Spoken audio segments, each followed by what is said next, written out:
Could you tell us a little bit about your personal journey into politics and how you got to where you are today? Well, I've always been interested in politics ever since I was sort of in secondary school, from being sort of 12, 13. Obviously, when I was 12 or 13, I was an extreme left wing communist.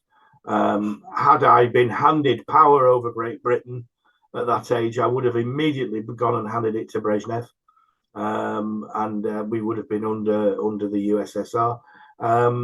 But obviously, as you get a little bit older and you start having to do a bit of work and paying a bit of tax and contributing to society, my views changed somewhat. But I voted Labour up until I was about 30.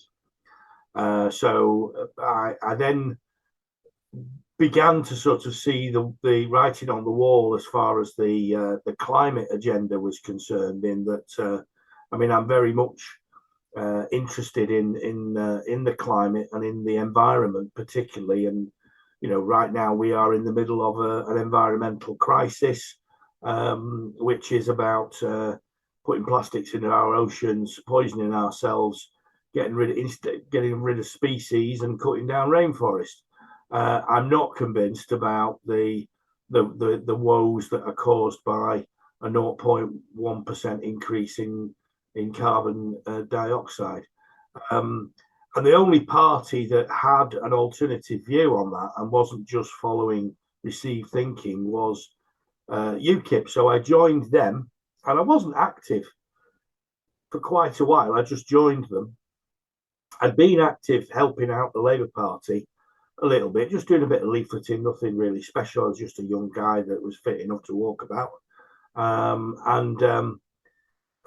Eventually I started going to UKIP meetings, and very quickly I became the election secretary. They created a role for me because in Stockport we'd never managed to put up a full slate of candidates. That year that I did that job, we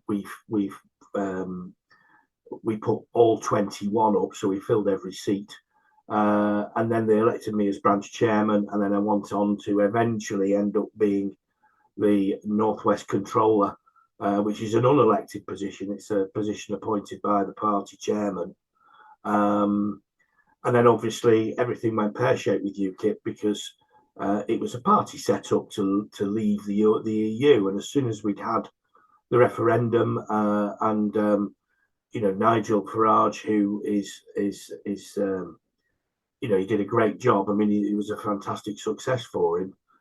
He left the party, and then it fell into decline because there was always an annoying undercurrent of people who were racist, homophobic, every kind of terrible attribute that you could throw at them. There was always a few of them around, but unfortunately, once Nigel left, most of the nice people left with him, and including me, and they ended up in a situation where they are now, which is just a cockroach crawling around on the floor, appealing to about 0.1% of the vote.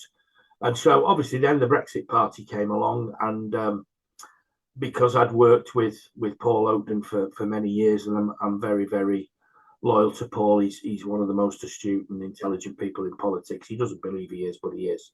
And who is Paul? For people Paul who is don't know. he's the chief executive of Reform UK, and he was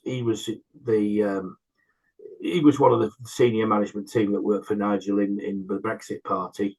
But obviously Nigel's never been interested in local politics, not really. Whereas Paul and Richard and David and all the people that run Reform are more than happy to stand in local elections, and we've got a great bunch of troops that stand for us. And so I'm involved again. I mean, obviously I was made redundant from the Brexit Party at Christmas 2019. That sort of coincided with my father becoming bedbound, so I left my home to go and live at his house and look after him until he died, sadly, just over a year ago in August of 2021. But once he died, I then became employed again by Reform Party, and I am now head of structure, or the national organizer, which is my title, and I also run all the training for candidates. So it's heavy. I've got a 50-hour week, pretty much every week. I'm always away now, and it's getting very exciting because of the way things are with the current state of affairs and people being politically homeless. No, exactly.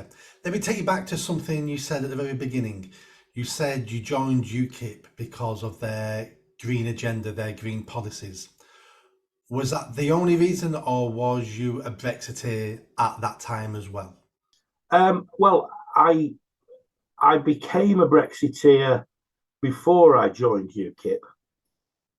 I was actually, certainly in my 20s, I was a big fan of Europe. I was, banging the European drum. And I mean, one of the things the European Union did, which is a positive thing, is that my mother worked for a horrible Conservative council, and she worked 35 hours a week, which they deemed to be part-time, and so therefore refused to allow her to join the pension scheme.